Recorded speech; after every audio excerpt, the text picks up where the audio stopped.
안녕하세요. 오늘은 4월달 부가가치세 예정고지에 대해서 좀 알려드리려고 합니다. 딱 4월 시작하자마자 대표님들께서 사진 찍어가지고 세무사님 이거 뭔가요? 라고 많이 물어보시더라고요.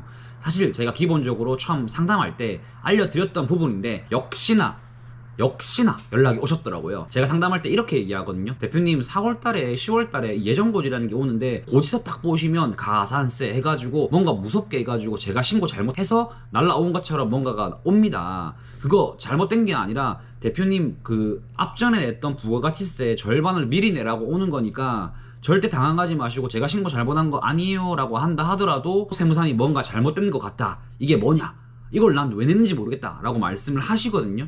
그럴 수밖에 없는 게 사실 사업자분들 입장에서는 뭐 뜬금없이 부가세 낸 지 얼마 안 됐는데 또 내라고 연락을 오다 보니까 또 하나는 부가세를 3개월치 분납 신청을 할 수 있습니다. 자, 그러면 1월달에 한번 내고 2월달에 한번 내고 3월달에 한번 내서 끝났다라고 하는데 4월달에 또 부가세를 내라고 오는 거죠.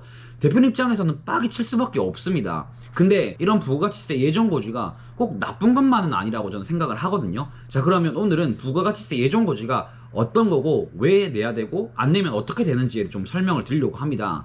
첫 번째로 예정고지란 쉽게 말해서 내가 앞전에 냈던 부가세의 절반을 미리 낸다라고 보시면 될 거예요. 자, 예를 들어 가지고 우리가 부가가치세 개인 사업자 같은 경우에는 1월달하고 7월달에 두 번 내거든요. 그러면 만약에 지금이 4월이니까 지금 4월에 나온 예정고지는 1월달에 나왔던 부가가치세 뭐 예를 들어 1,000만 원이 나왔다라고 하면 4월달에는 그 절반인 500만 원이 나오시는 거죠. 그러면 10월달도 똑같이 7월에 했던 거에 절반이 나오시게 되는 겁니다. 자, 그러면 세무사님 이 예정고지를 왜 내는 거예요? 득이 있나요? 라고 말씀을 하신다면 크게 득되는 건 없어요. 근데 납부를 안 하시면 벌금이 붙습니다. 제가 사업을 해보면서 참 신기한 게 예정고지를 처음 받고 처음 내신 대표님들은 되게 반감이 많거든요. 세무사님 아니 또 내면 뭐 맨날 세금만 내라는 겁니까? 라고 하는데 막상 예정고지를 내고 나서 7월달에 부가가치세가 나오면 거기 나온 거에 대해서 4월에 냈던 금액을 차감하고 나머지 차액만 내게 되거든요. 그러면 상대적으로 매출은 비슷하니까 부가세는 비슷하게 나와야 될 것 같은데 절반 적게 나오는 거죠. 세무사님, 와, 세무사님한테 맡기니까 부가세가 엄청 많이 줄었네요. 라고 말을 하는데 그거는 제가 잘해서가 아니라 대표님이 4월달에 냈던 예정고지가 차감되었기 때문에 상대적으로 적게 나오는 것처럼 보인다는 거죠. 제가 잘해서가 한 게 아닙니다, 대표님들. 그리고 참 신기한 게 잘 만든 법인 것 같아요. 왜냐면 우리는 한 달 정도 지나면요 다 까먹거든요. 그러니까 내가 4월달에 세금을 미리 냈다라는 거를 까먹어 버리시기 때문에 7월달에 내가 그게 차감이 되었다라는 거를 제가 설명해드리지 않는다면 전혀 모르고 있어요. 생각보다 예정고지가 크게 나가는 돈을 끊어 낼 수 있다라는 거에서는 아주 좋은 장점인 것 같습니다. 뭐 세무서 측에서는 납세자들의 세부담을 완화시킨다라고 하지만 제 생각인데 그냥 돈 미리 뺏어가는 거죠. 자, 그러면 이런 예정고지를 안 낼 수 있는 방법이 있을까요? 안 낼 수 있는 방법이 있습니다.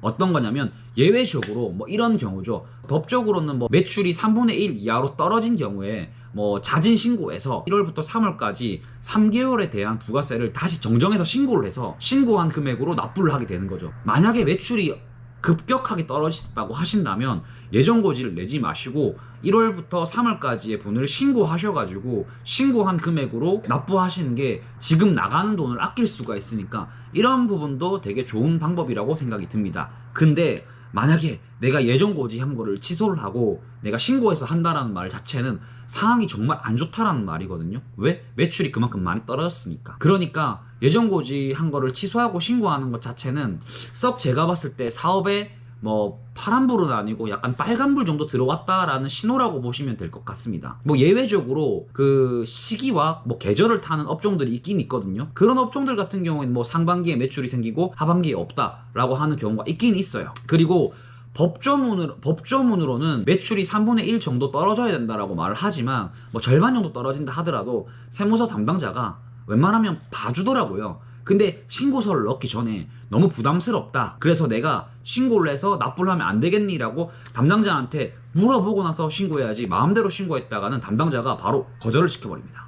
그러면 예정 고지로 부과된 금액만큼 내야 되는데 적게 냈기 때문에 거기에 대한 가산세가 붙는 거죠. 자, 대표님들 부가가치세 예정 고지에 대해서 조금 감이 잡히시나요? 4월달하고 10월달 두 번 냅니다.